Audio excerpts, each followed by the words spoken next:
All right, here's the theory. November 28th, 2025 at 11:38 a.m. Here's the theory. Teleportation.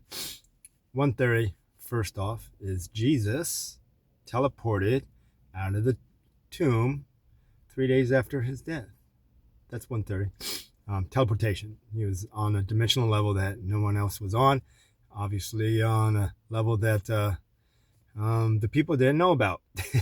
Obviously, because they went in the tomb and where'd he go? So here's the theory about that. Teleportation theory.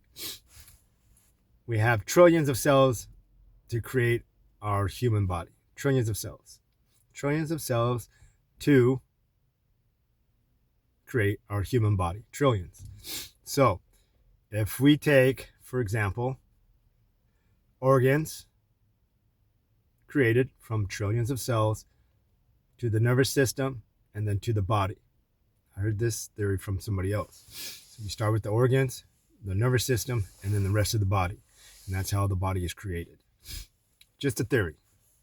Now, moving on from that, you have trillions of cells that create the organs, the nervous system, and the body.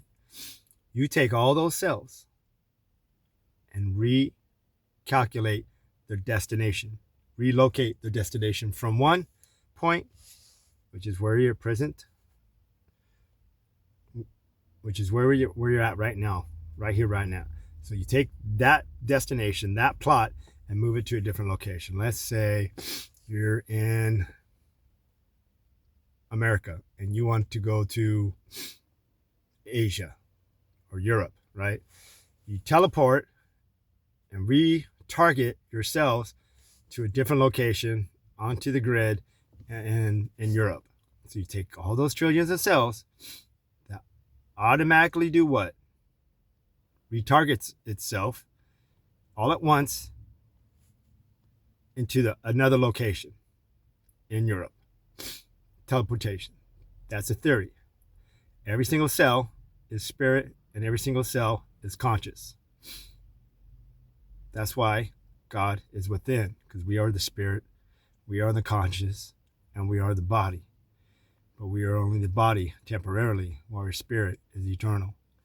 So you take all your cells, which is spirit, retarget it to a different location in Europe, and voila, you have teleportation. It's just a theory. Can I do it? Can you do it?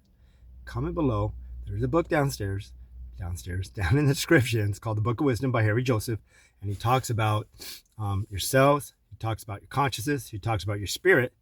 He talks about your physical. And he talks about how all that works.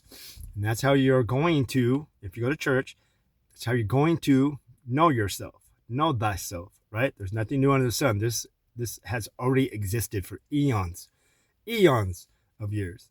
This is nothing new under the sun. So, what we remember in the past won't be remembered in the present. What we remember in the future won't be remembered in the present. There's verses in the Bible that talk about that. That's how I know there are no leaks. We're in transition. We don't have to worry about peace, love, and unity. Talk to y'all later.